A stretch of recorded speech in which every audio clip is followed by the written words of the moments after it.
Yes, sir. Yes, sir. Please start, sir.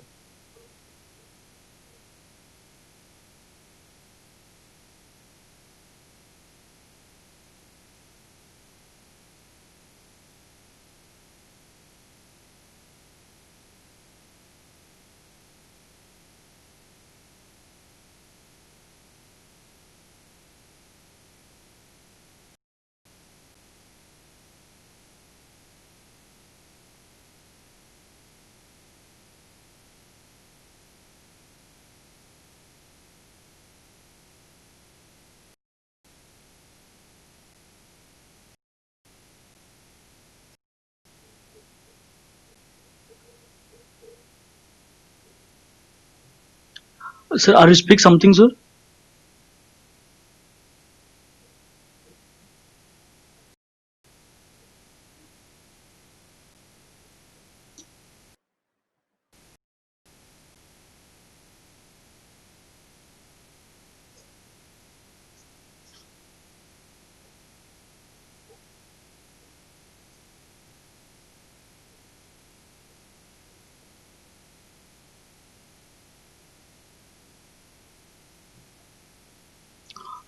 Sir, no audio, sir. No, sir, not audible, sir. Yeah, okay, sir.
Just few minutes. Just Sir is joining in few minutes.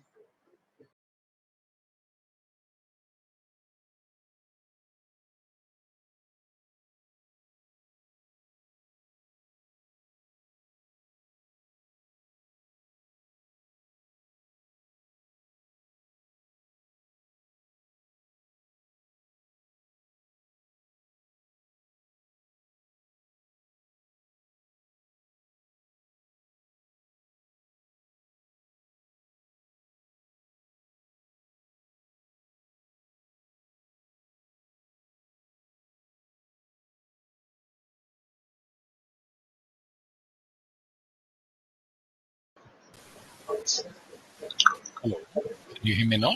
Yes, sir. Audible, sir. Now Okay, clear, sir. great. Thank you. Okay, guys. Just rejoin. Just double checking everybody. Can you give me a quick yes, please, if you can hear me fine? Sheikh, Anil, can you hear me fine? Great. Thank you, guys. Sorry about that. Just had to rejoin. So here today I'll be talking a little bit about text mining and NLP, guys. Today and tomorrow we'll be concluding the workshop due to time constraints and things like that, guys. Okay. So without much further ado, let me get started with what is text mining. Text mining, it is nothing but it's an exploration of an analysis of textual data.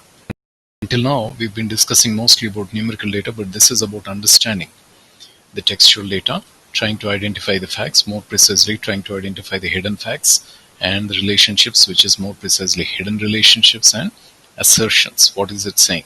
What is hidden inside the textual data. That is what is text mining. There is a subtle difference between text mining and natural language processing. We'll try to understand that. It is a process of analyzing collections of textual materials.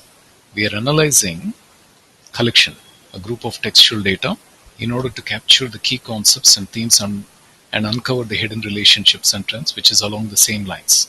We're trying to find the hidden relationships and trends in textual data.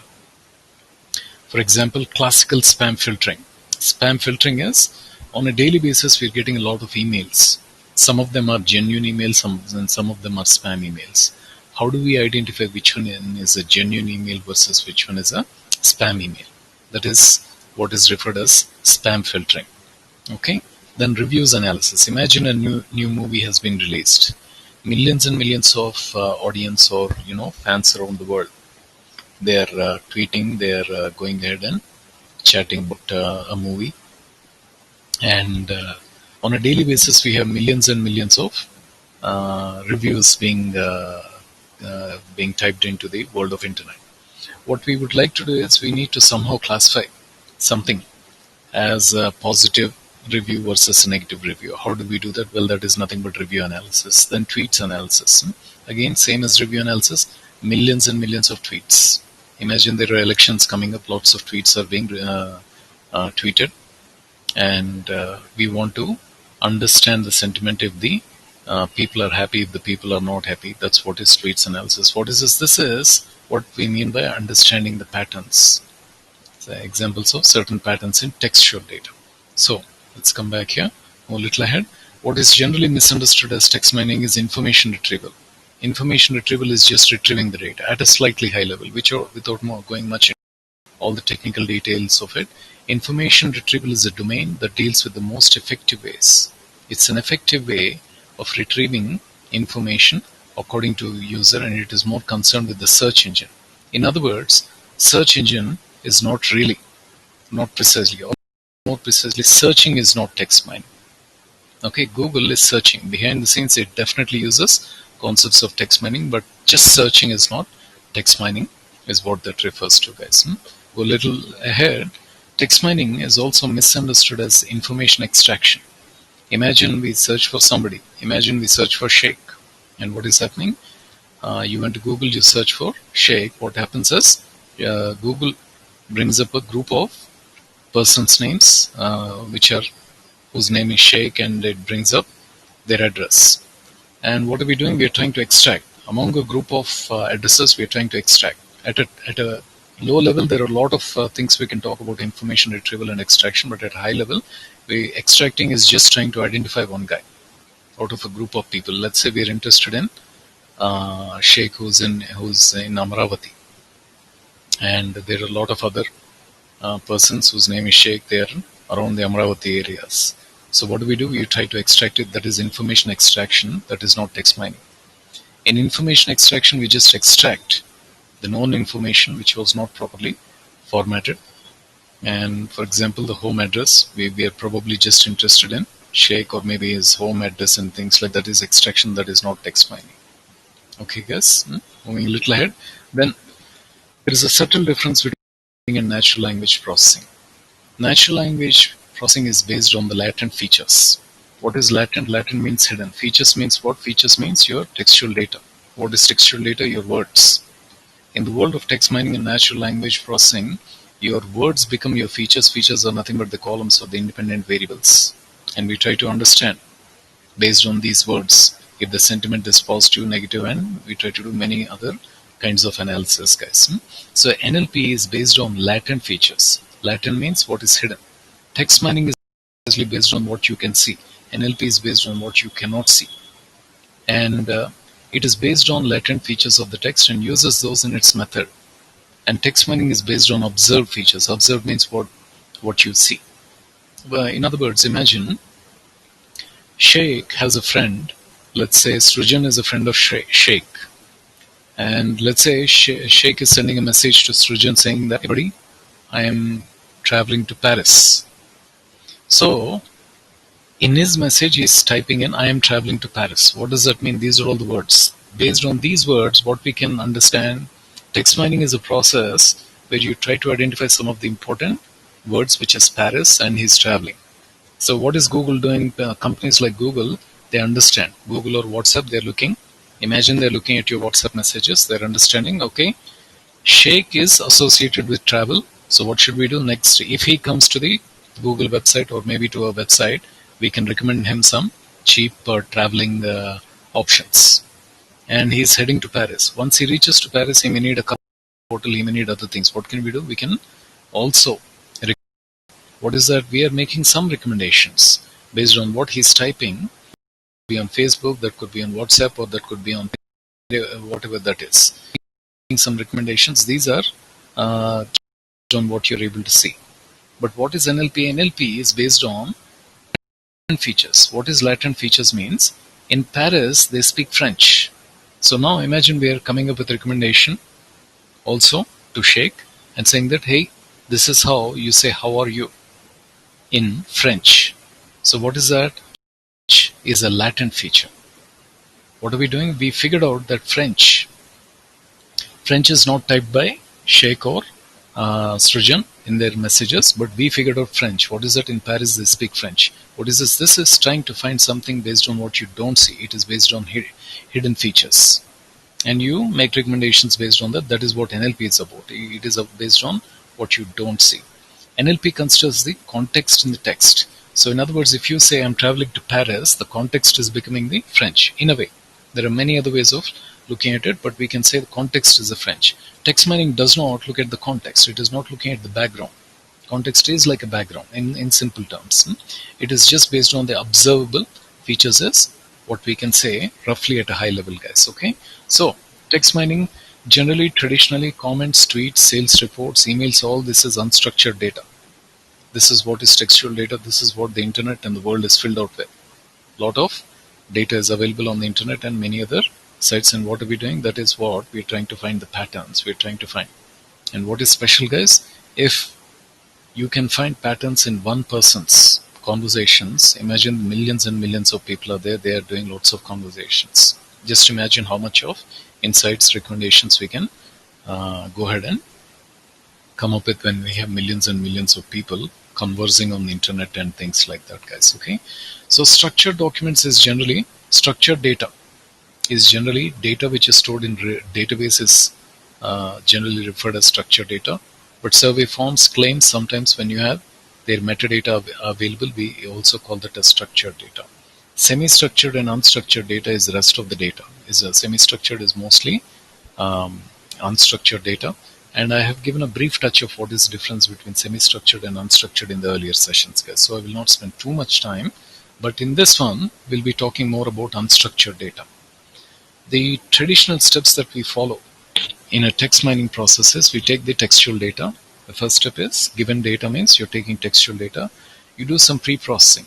Even in numerical data, we have done something called data preparation and data pre-processing steps and things like that. We will try to perform that kind of test in data, textual data also. And then we have feature generation. So in the world of textual data, your words become the features. Features are the independent variables. What do? Well, again, just like in a numerical data, we try to understand which are the important features, which are the important words and things like that. We also try to perform a similar kind of process here, which is feature generation, feature extraction, feature selection. So imagine back to Sheikh's conversation, he's saying, I'm traveling to Paris. So I is not very important, am is not very important. Travel is something which is important, Paris is something important because we can make some sense out of that and we can make some recommendations out of that. What is that? Those are the two words important, those two words become the important features. What is this? This is logically. If you are looking at one or two of them, you can logically look maybe 1, 2, 10, 100 or 1000. But if you have millions and millions of them, expecting a human to sit there and try to understand all the important words and things like that will really become very, very time consuming and complex, guys, unproductive work. That's where we try to automate it using text mining. Okay. Then text mining methods. Okay. Text mining methods is more precisely performing machine learning on the textual data as text mining. And then we try to evaluate, we look at the classification, the accuracy, the sensitivity, specificity, and things like that, guys, that we briefly discussed in our previous session. So here's a touch of text pre-processing. The main idea is to extract the words from the text by removing unnecessary data. Words can be extracted by using lexical analysis and syntactical analysis. What is that? Take a look at this. Lexical analysis can be done using delimiters or by using a dictionary. For example, swimming pool. So in swimming pool are two different words in a single line, and trying to understand which are the words which are important, which are not important, separating them is what is lexical analysis. These are there in a dictionary. You'll have them. We'll look at an example. Here is syntactic analysis, which is slightly deeper.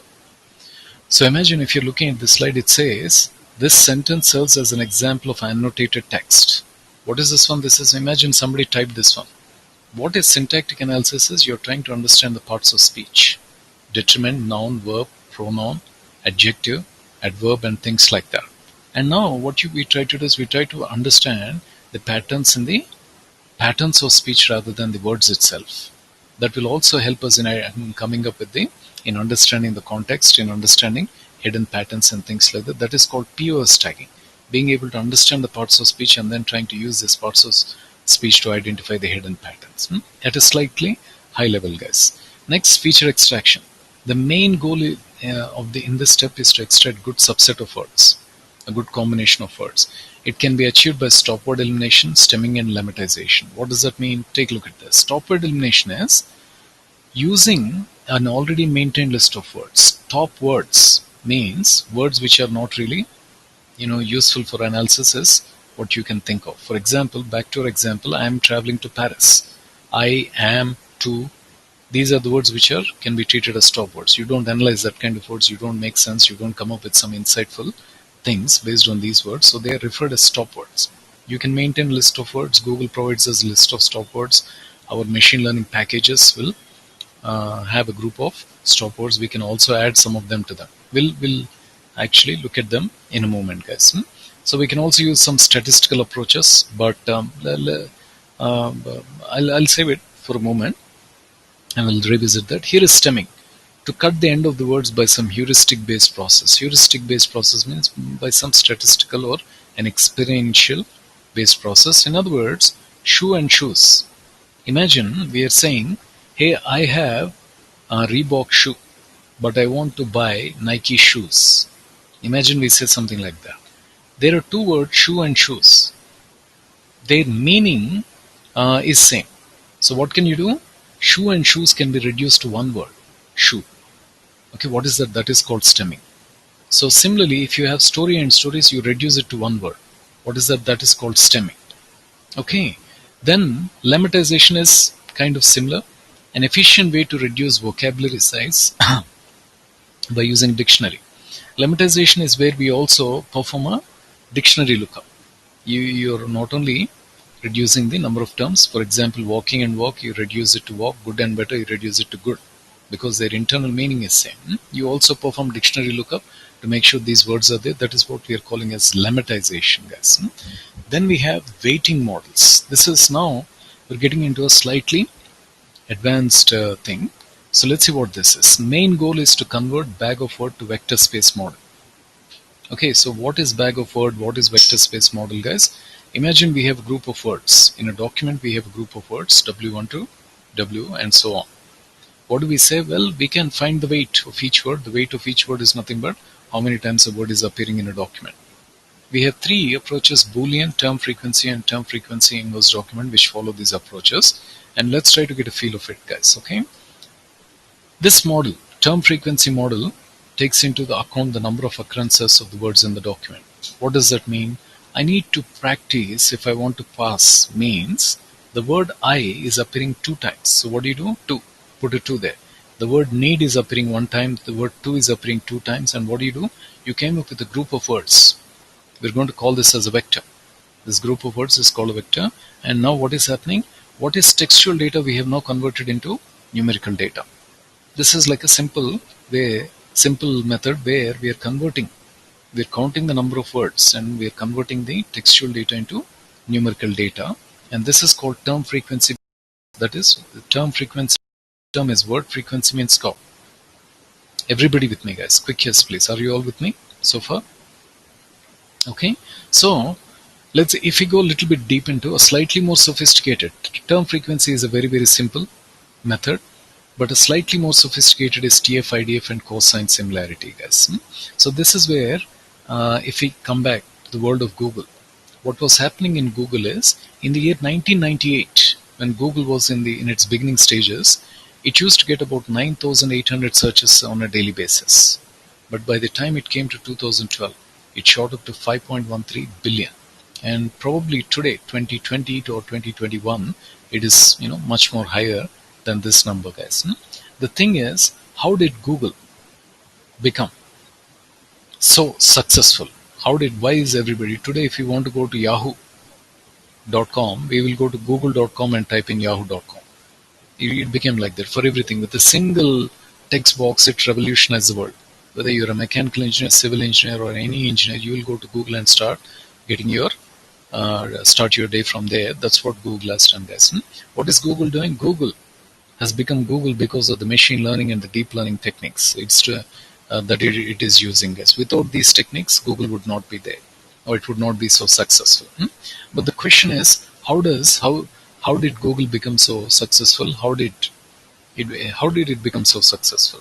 In other words, when Google was providing the search engine features, there were many competitors for it, but nobody survived. Only Google survived, and only Google became successful, guys. How? Let's try to get a um, look at that and get an understanding of that, guys.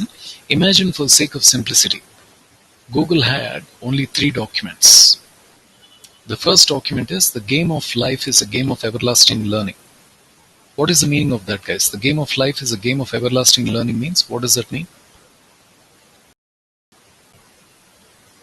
The game of life is a game of everlasting learning. Can you type in what does that tell you?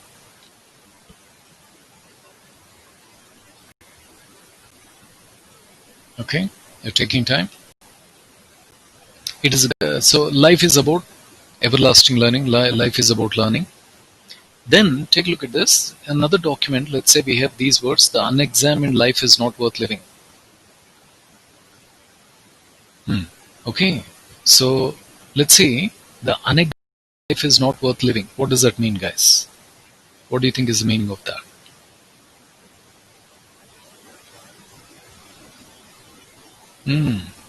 So in other words, you need to examine every day. You should look at your life. You should try to learn something, and you should try to. If you made any mistakes in the past, you should not try to repeat them and things like that. So if you're doing like that, you're examining. Otherwise, then never stop learning. What is the meaning of never stop learning, guys? Learning is a continuous process, or in other words, why are we all here? We are all here because of learning. It is the learning which is bringing us. What is learning? Learning is life. Okay, guys, that is what makes up. You wake up any day, and what do? You tell yourself, I want to learn. What is it? That is living. That is life. If you tell yourself, I'm not going to learn, we need not talk about that. Let's not even talk about that. You wake up every day and you say, I'm ready to learn. I want to learn something today. What is that? That is learning. That is life. Then you are entering into the life. So imagine Google had, now here is another one, guys. Here is another question. Among these 3 documents, which document or which of these 3 things seem to be the most important? What do you think is the most important thing among these 3 things? Is it the first one, second one, or the third one? Which is the most important thing? Let's see. 3 are important, good one. First one is more important. Okay, absolutely. So it is not a perfect answer. So based on our situation and things like that, all the 3 have very good message. They're indirectly referring to learning, and there's a touch of philosophy in there and things like that. But imagine a user goes to Google and he searches for a word called life learning. He types in a word called life learning, and he's looking at, and Google needs to go to these 3 documents. If somebody searches life learning, which document should we show first among these 3 documents, guys? Let's say somebody went to Google. Google has only three documents. What do you think should be the first document we should be shown? The first one. Can you think of reason why you should show the first one, guys? Those guys who are saying the first one.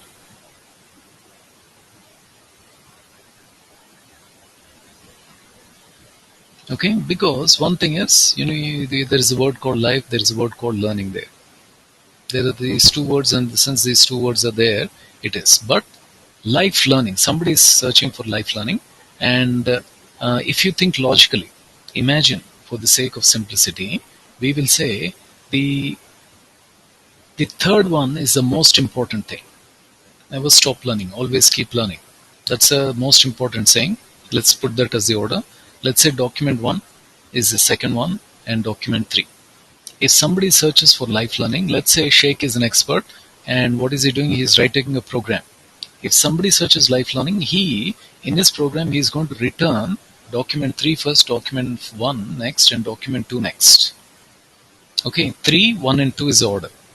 That is, he looked at these things, he understood the meaning of it, he's a philosopher, and now he's writing a program which will give these three things. What is that? That is his logical understanding. But what is the problem?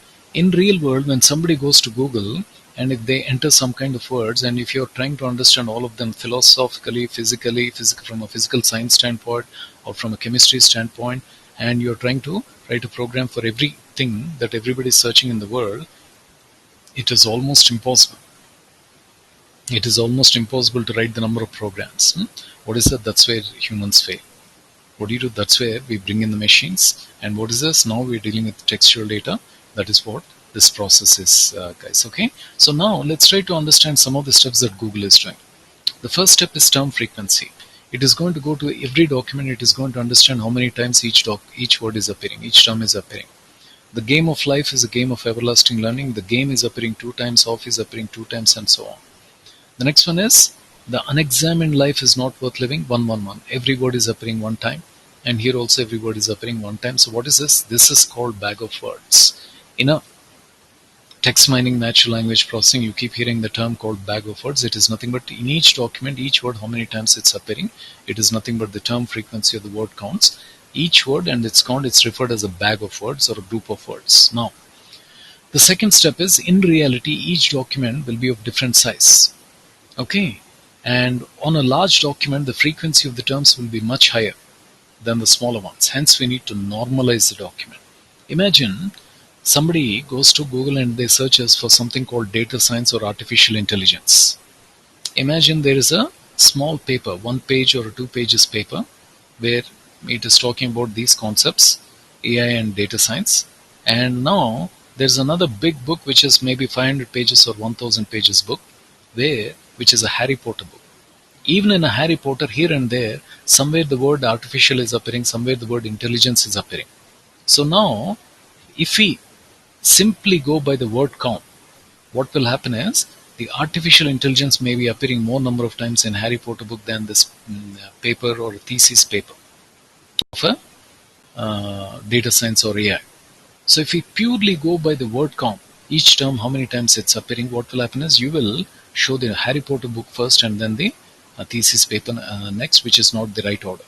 What should you do? You should reverse that order. Okay, so on a large document, just because the frequency of the terms is higher, it doesn't mean it is a much better result, is what that means, guys. We need to normalize. What is normalize? A simple trick is to divide the term frequency by the total number of terms. So come to document 1. The total number of terms in the document is 10. The normalized term is 2 by 10. Term frequency is 2 by 10. In document 1, the term game. For the term game is appearing 2 times, so that becomes 0.2. So here it is. So what we are doing is we first calculated term frequency, then we are calculating the normalized term frequency. This is the second step. We do that for every document. Okay. Now, the main purpose of doing a search is to find out the relevant documents matching the query. In the first step, all the terms are considered equally important. If we just go by word count or term frequency, all the words are of equal importance, which is not a good one, which is not the best strategy, guys. Okay, certain terms that occur too frequently have little power in determining the relevance. Means the words such as a, an, of, the, they appear too many times in a document. What should you do? Well, what we should do is we should give them less importance. The terms that occur less in the document can be more relevant. So weigh up the effects of the less frequently occurring terms. So those words which are appearing less number of times, we give them slightly higher importance, guys. So take a look at this. The next step is inverse document frequency. For a moment, think of this like a formula we are manually referring to. What is this? This is 1 plus log of total number of documents divided by the number of documents with the term game in it. There are 3 documents in all. The term game appears in document 1. So the inverse document frequency comes up to be this form, 2.09. Now what do you do? For every word, we can calculate the inverse document frequency and we come up with this form, this table. Okay. Now what we do? We perform term frequency multiplied by IDF, which is referred as a true value. Okay. So in other words, let's say, come back here.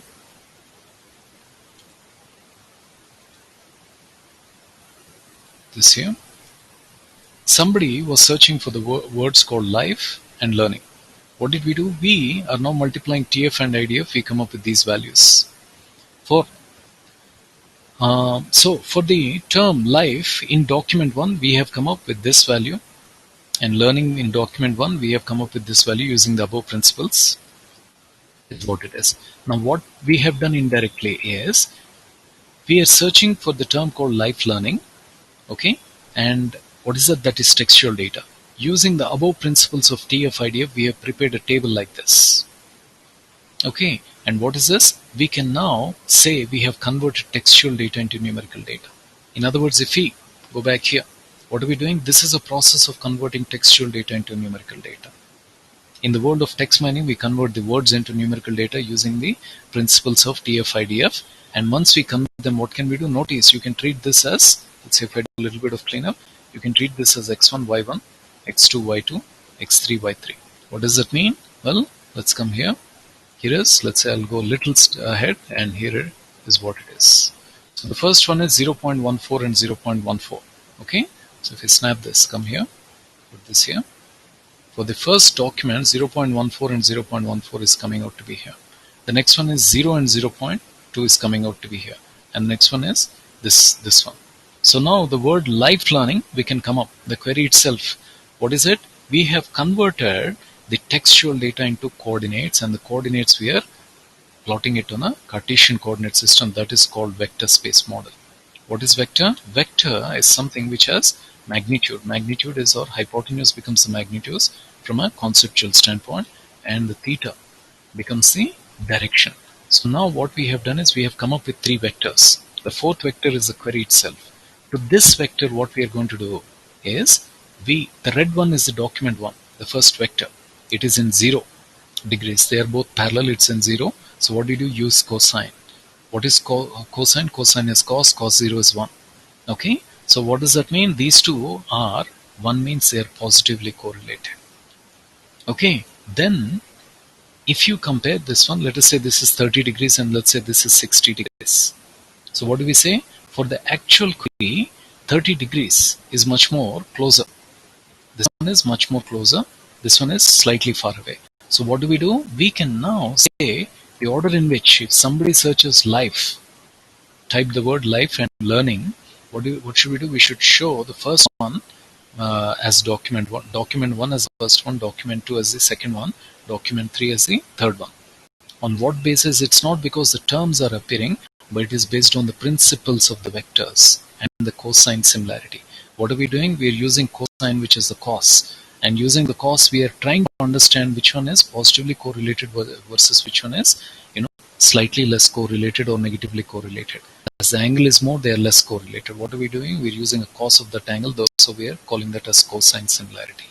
Earlier in clustering, if you recall, we have used Euclidean distance. Distance, we can also use the distance between the points. This point and this point and this point and this point. Okay. We can also use the distance between the points. In such case, the similarity is referred as Euclidean distance-based similarity. Okay, but cosine is generally the default. And what are we doing? We are converting textual into vectors and then trying to understand the similarity between them. And what is that? That's what Google is doing. Okay, guys, these are some of the fundamental principles based on which the Google is working.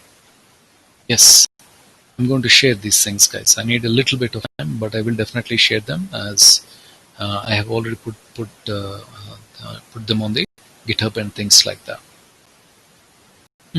So this is slightly at a high level, guys. If you go deep into what Google is doing, it is doing lots and lots of stuff. I cannot talk about them. Even I myself, it is also using many deep learning techniques. These are slightly at a high level, some of the principles it is using, guys. So let's come back here. Let's see what we have. And before we go into these aspects, okay, let me come back here. Let me give you a touch of, let's see where we are. Come here,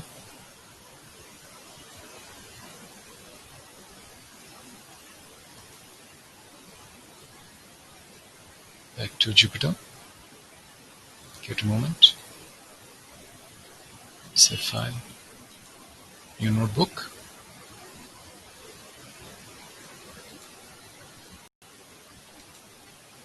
And let me see.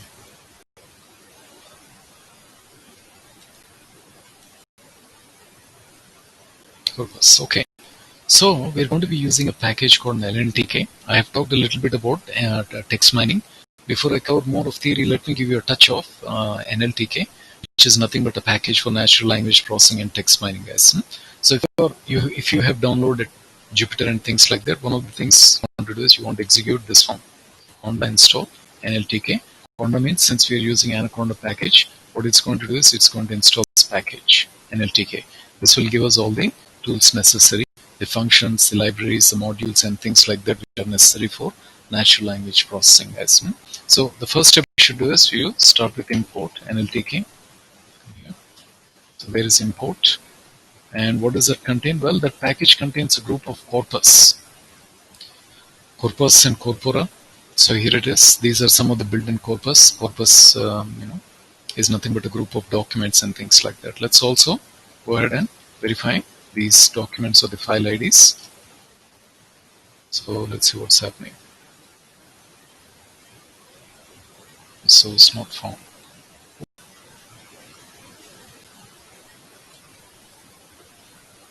Interesting.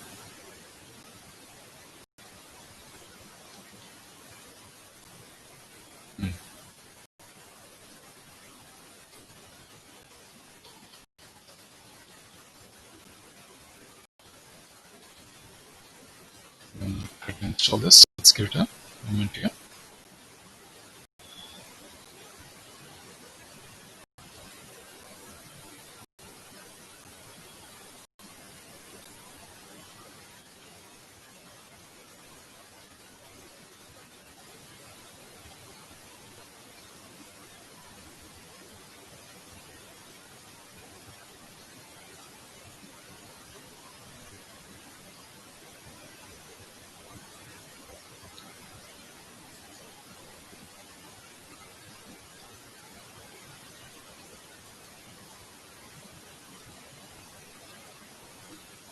Okay.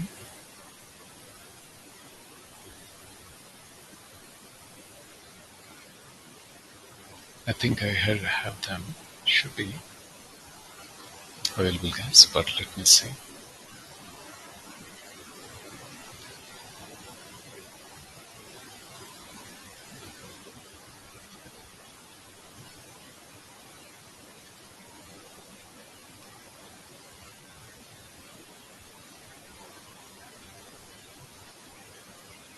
Okay.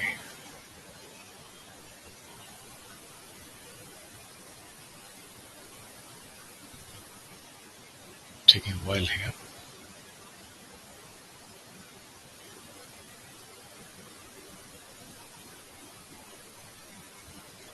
File IDs. Okay.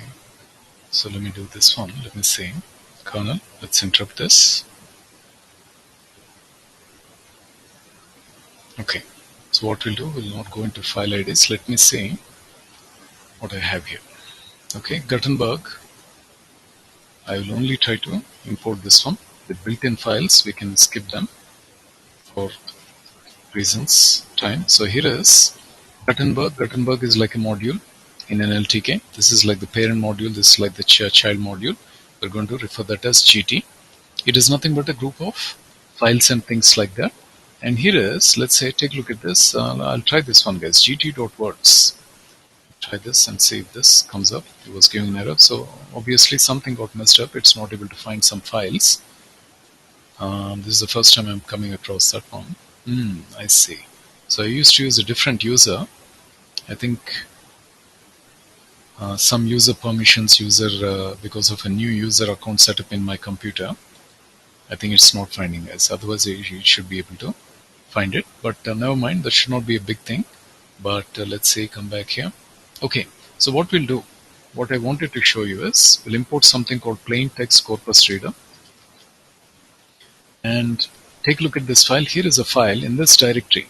In my location, in this directory, in Corpora, there are some files. There is actually only one file. But imagine we have a group of text files. So imagine in real world, what happens is you're selected in either in a Samsung company or maybe an iPhone company.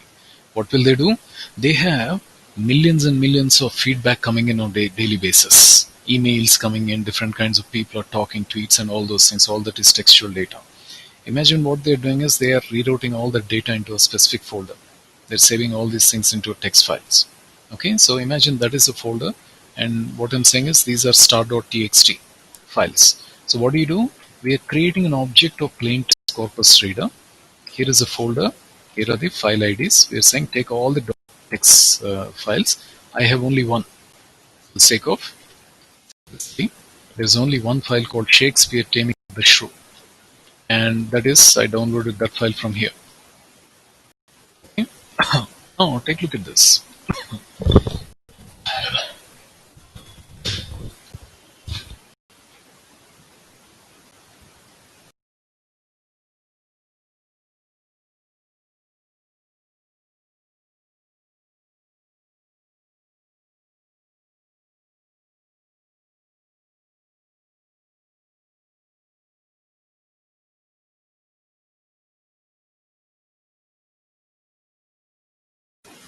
Okay, sorry about that, guys. So let me come back here. So take a look at this. We'll say corpus. So what is corpus, guys? When you create an object of plain text corpus means it's a group of documents.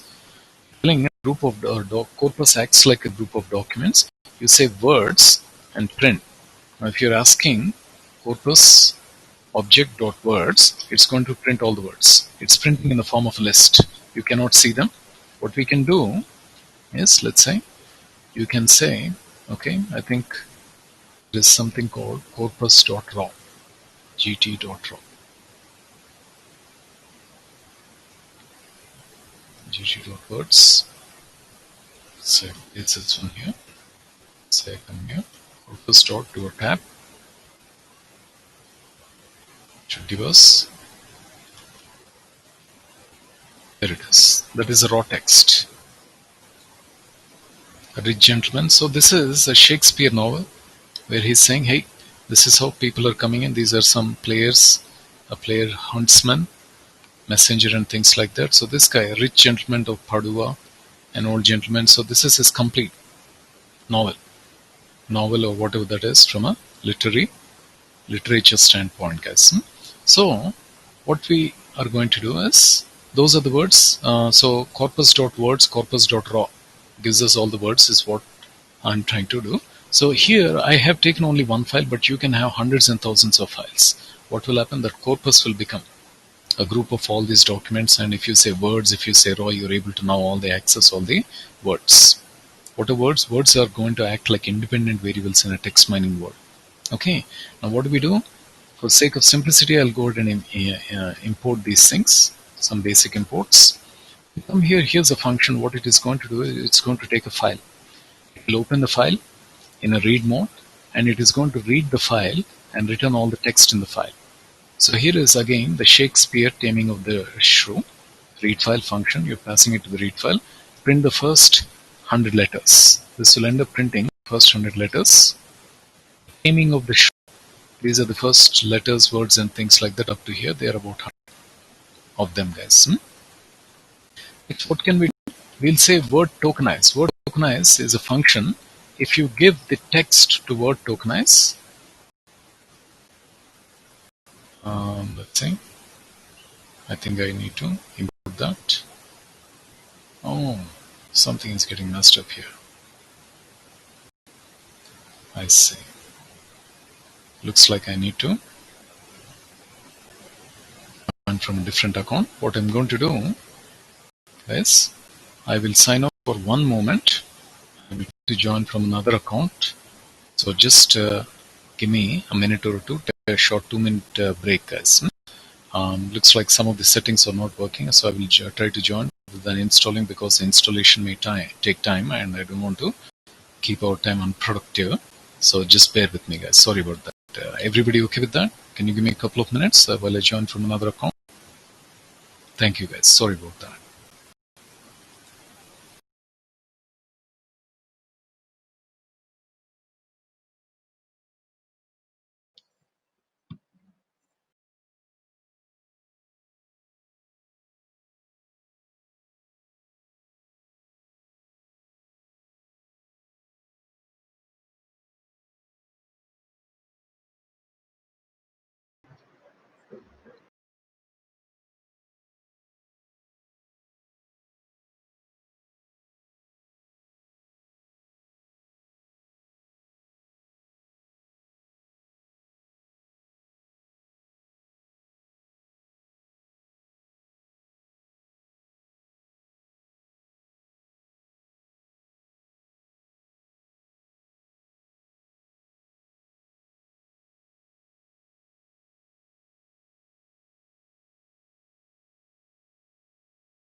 Yeah.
Okay, guys, I'm back. Can you hear me, guys? Could you please type in the chat window if you can hear me fine?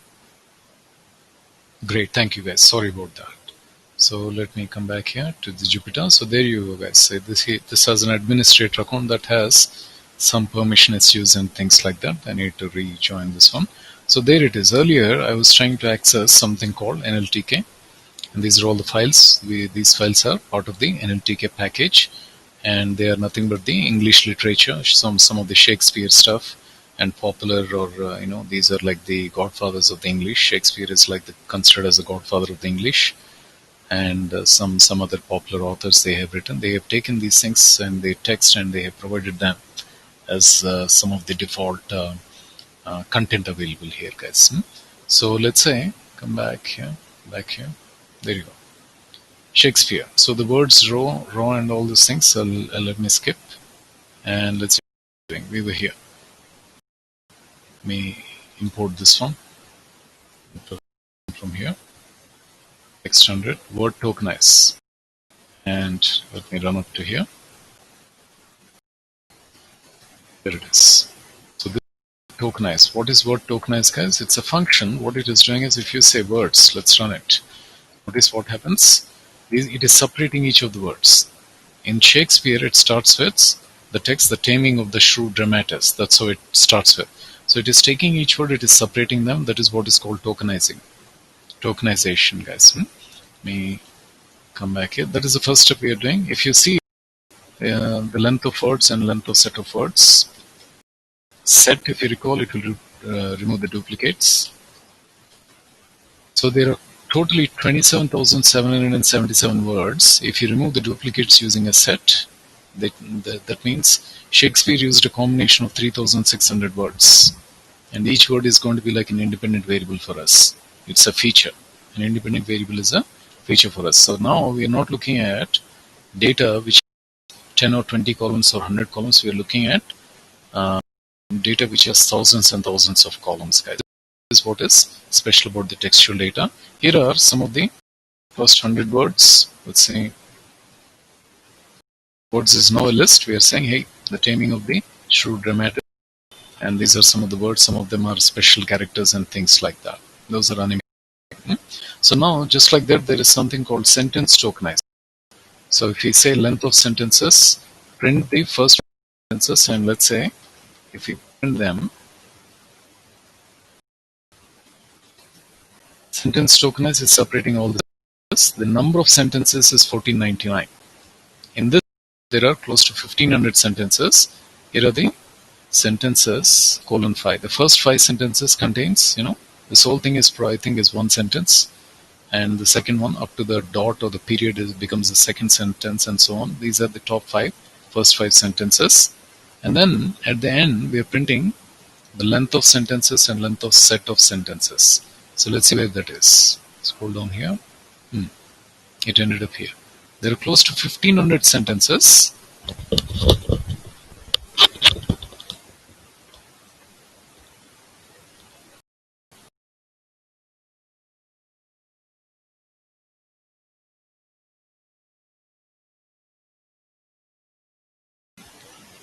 Okay, can you hear me fine now, guys? Okay, thank you. Lavanya, looks like maybe that's the problem at your end. Could you please check? Let's come back here, guys. There are actually close to 1500 sentences. If you remove the maybe a few sentences, about 7 of them are the same sentences. They somehow ended up. That is what this 1492 sentences is what this storybook is about, or the novel, or the author is the book is about, guys. So that is the completely textual data. Then we'll import. Okay, I'm going to import regular expressions. I will not explain everything about regular expressions, guys. It will take too much of time. But let me come here. Let me show you some things. Take a look at these imports. There is something called Melville Moby Dick, another file, which is like a Shakespeare. What are we doing? We're using Gutenberg, creating a text object where we are taking all the words from this one and we'll build this one. So come here. So now that is Moby. Now what can we do? What we can do, what is special about text object is you can say print Moby.findAll a star man. So a moneyed man, an honest man, a dangerous man, a white man, pious man, a queer man, a good man. What are these? These are all the patterns of the text. Ideally, where this kind of text is generally useful is imagine you joined a iPhone company or a Samsung company. They came up with a new feature or maybe a new phone is released. And what is happening? A lot of people are talking. They're talking in different terms, Maybe all the teenagers are saying, hey man, this is really nice, this is really good. And what is that? That's a pattern you want to find. The business is interested in that kind of patterns of data. What can you do? You can create a text object. You can load all the files. You can put all the files into a particular directory, get the words. And once you get the words, what you do, create a text object. It will allow you to find different kinds of patterns. You can see, is the word great appearing more times? Is the word nervous appearing more times? Is the word, brave appearing more times? If the good words are appearing, that's a sign of a positive sentiment. That is a touch of sentiment analysis, guys. Okay, but let's see. What are all the other things? So now take a look at this. There's another thing called chat.words. You're creating a text object. Find all star bro. This is more like boys talking to boys. Hey, what do they say?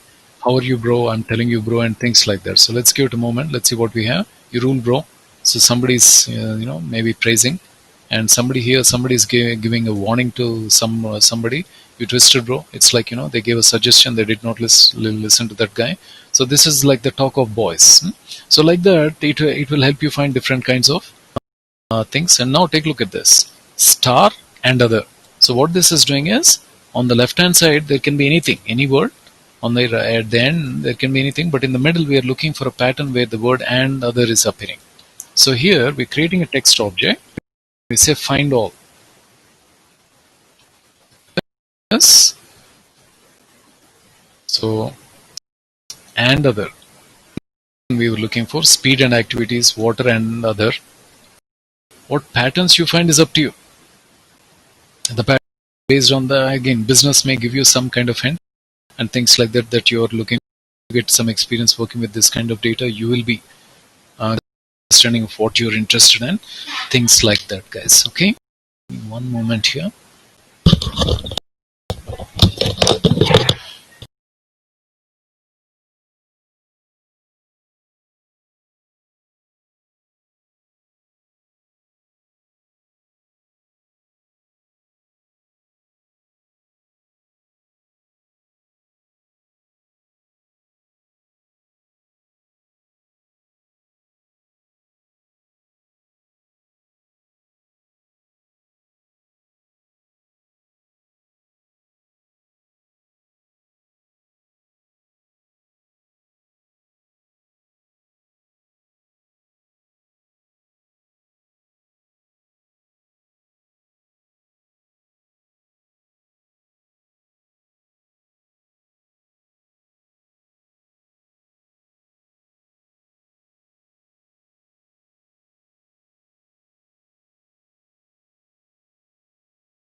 Okay, sorry about that, guys.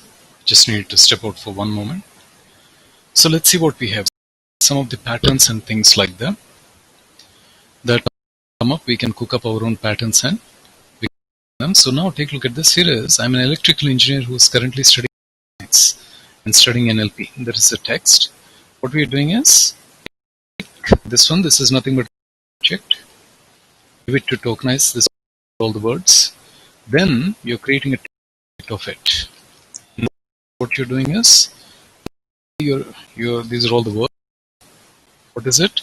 In that one, you're all the words which are, oh, sorry, I think I missed something. I think I missed this one. Just to keep it simple, I'll run these three because these are too many of them. Is every word which is ending with an ing is coming up. These are probably all the words. So, hello, I'm an electrical engineer who is currently studying data science. So, learning and studying are the words which are ending with ing. So, what are all these things? These are verbs. And what is this? In a world of textual data, sentimental analysis, and things like that, before we build models and things like that, we try to find some important words using this kind of techniques. You don't have to be an expert in English or things like that, but it is just a feature which is available. The find all is like nothing but it is helping us find all these kinds of, sometimes you're interested in verbs, nouns, these things. And again, you don't really have to exactly understand which is a noun, which is an adverb, and that is more of an English linguistic based thing. But just I'm trying to give you an idea, guys. Okay. Next, let's say we have few minutes here. I'll quickly give you an example of stemming and lemmatization. Take a look at this. Here is, I think, stemming. Tomorrow I will give you a touch of where we will use all these concepts tomorrow, guys. Okay. So we'll create an object of stemmer, and here is a word called lying. You stem it. What will happen? Lying, notice, has been converted to lie. The meaning of lie and lying are same, so it is converted to lie. What is that? That is stemming. So if there are two words with a similar meaning, stemming, what it is doing is it is converting it to a single word, is what it is. Then there is another thing called Lancaster stemmer. We'll not go into the mathematical details of these stemmers. It is not necessary. They are very, very low level for us at this stage, guys. So notice Lancaster stemmer is just keeping the lying as lying. You're creating an object of Lancaster stemmer and you're calling the method stem, passing all those tokens or passing that token, the first one, and it's not converting. Some of the stemmers, they don't convert, some do, and again, you can choose any one of them. We won't lose. It is not a big thing. And here is lemmatization. Difference between stemming and lemmatization is stemming does not do a dictionary lookup, but lemmatization does. What we are doing is, in a machine learning word, we are normalizing the words, as we cannot do every word. In other words, normalizing means we are trying to reduce the number of words. Okay, is one way to think of it. So here is some words from religion category. We create an object of lemmatizer, and what we are doing is we are printing all the lemmatized words. So let's see, we have probably a bunch of words. Give it a moment. Sharp, truth, set, and things like that. So all these words, they've been looked up in the dictionary. There is, imagine there's the package is having an internal dictionary where it is looking up and making sure this kind of words are there. That is what is lemmatized doing. Morning, talking has been converted. So it's kind of doing a touch of stemming and then going ahead and coming up with a lot of words is what lemmatization is, guys. All right. So take a look at this. The women are not lying. These are, that's a sentence. If you tokenize it, these words come out. Then what do? You lemmatize it. If we lemmatize this one, these words, notice the women, which is like a plural sense, has been converted to a singular sense. And what's happening? Lying is still lying, so it is only women has been converted from a plural to a singular. That's the only thing that change that the lemmatize has done. The children are not lying. Let's see if the children is converted to child. Children. So it looks like that is converting all the plural sense to singular sense. That is a touch of lemmatization, guys. Okay, that there I'm just giving you a touch of it. And what I'll do is I'll skip. These are probably too low level. I won't go into these things. But oops, pardon me. Okay. So tomorrow, what I'm going to do is I will show you an application which will take the input name of a person and tell or predict if the name is male or female, choosing features which our algorithm will use to identify whether the person is male or female. This is an application we'll try to build tomorrow, and we'll try to get a feel and understand the different dimensions and aspects of this application, guys. That is what I'm going to be saving for tomorrow. So today's topics I just prepared. Uh, I gave you a touch of some of the concepts. Again, this is not complete, guys. There are a lot of other concepts, but to prepare you for tomorrow, these are some of the concepts which we have given you, guys. Now, we'll try to understand the code and actually uh, do that one, guys. Okay. Okay. So the time I have available, I have taken, guys. It was only a much shorter time which was promised to me. But in case I'm not able to come up, this is not the end of it. I would encourage you to go ahead and look up the other workshops that have been organized earlier by our AP skill development, and also try to do a little bit of catch up using them, guys. Okay, because we also are working and we don't have that much time. Actually, I don't have this week also. I did not have enough time, but because the last week was completely holidays, I had to take some special these things, guys. And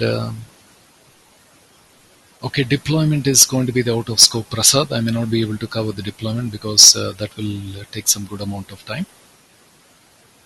But in Amazon, we can deploy it in using Azure ML. It makes it very, very simple and easy where we can deploy them. It's just a short tip for you, okay? And okay, so before I have a few minutes here, before I wrap up, any quick questions, guys? Much more efficient than text mining? Yes. Again, think of text mining like a hammer and NLP like a screwdriver. So NLP is not only a hammer, but it's also a screwdriver. Exam will need to give a thought, Deepika. So we'll need to do a little bit of thinking how to structure and give you an exam, Deepika. Nansa will get back to you on that. We'll have a discussion about that. Okay? Okay. Oh, ML and DL projects, Google. You just, Pavan, Google is filled up with machine learning and deep learning projects. If you're willing to, look at it, just Google is your best friend, buddy. Take a look at that. Kaggle is another one. Yeah, it's like the Bible of, all the ML projects and things like that. You can find hundreds and hundreds of them, but pick up maybe 5 of them, 10 of them, one at a time, step by each one at a time, and you should have a mentor. You will probably not be able to follow everything by yourself, but okay. Unstructured document means if the data is not there in the database, Pawan, you can think of any data which is not in the database as unstructured data. Unstructured data or unstructured documents is, for example, if you take your resume, how you prepare your resume may be different from Hemant. What is that? There is no structure there. Anybody can follow their own process. That is unstructured document or unstructured data. Uses of the modules you're importing in NLP. These are the required modules, Hemant. If you want to start a car, you need to turn the key. When you import, you're turning the key. Without turning the key, you cannot start the car, right? Without importing, you cannot call the functions. There are some of these things which are probably unnecessary, but I did not get time to clean them up. But for the most part, they will be necessary. Imports, you don't have to understand every line, but you can just use whatever we are giving guys. Yes, Google Assistant uses the principles of NLP, is built on the principles of NLP. Surya.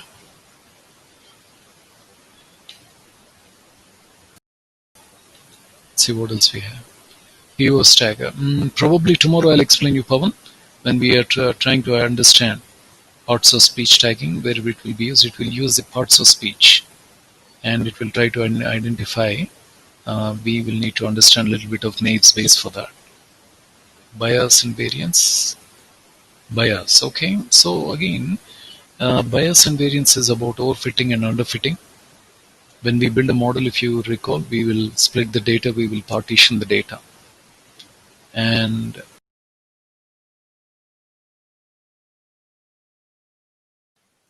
if the model is working well on the training data and does not well on the testing data, then that has low bias and high variance.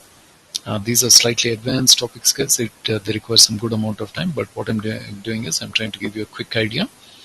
And again, if sometimes the model works well on the testing data but does not work well on the training data, that is high bias and low variance.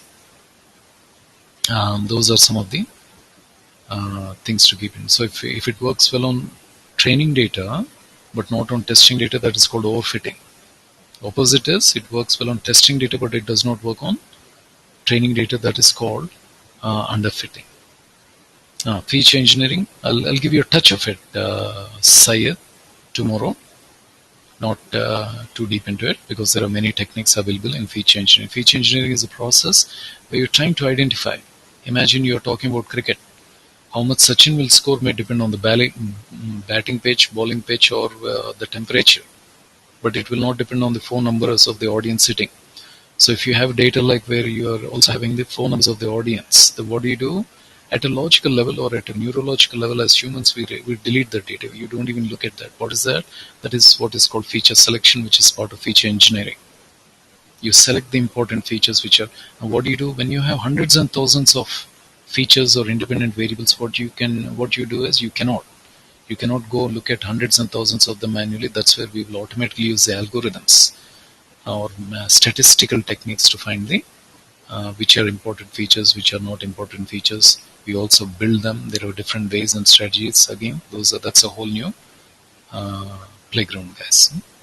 Seaborn and Matplotlib are just the Seaborn is a slightly more advanced visualization package which is built on top of Matplotlib. Matplotlib is like the fundamental or the foundation of the visualization in the world of Python Surya. Using its use in visualization. Okay. Understand, Pawan. So Google is your friend, Pawan, and another friend, good source is Stack Overflow. You can also post your question there. A lot of people, we work during the daytime, so we cannot respond to you, but you can post in Stack Overflow and get some quick answers right away. Give it a try. Well, get used to that discipline of getting some help on Stack Overflow, because in real world also, that's what we would be doing a lot. Okay.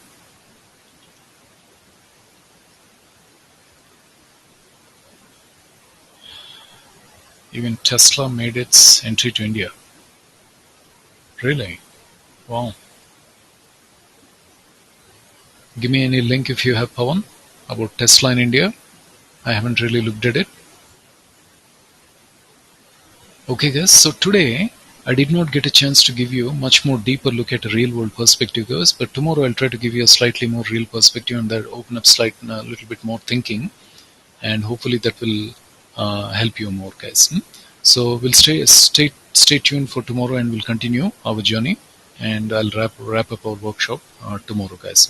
For today, allow me to sign off. You guys take care, stay safe, and keep learning, guys. And oh, there you go. Wonderful. Thank you, Hemant. Appreciate that.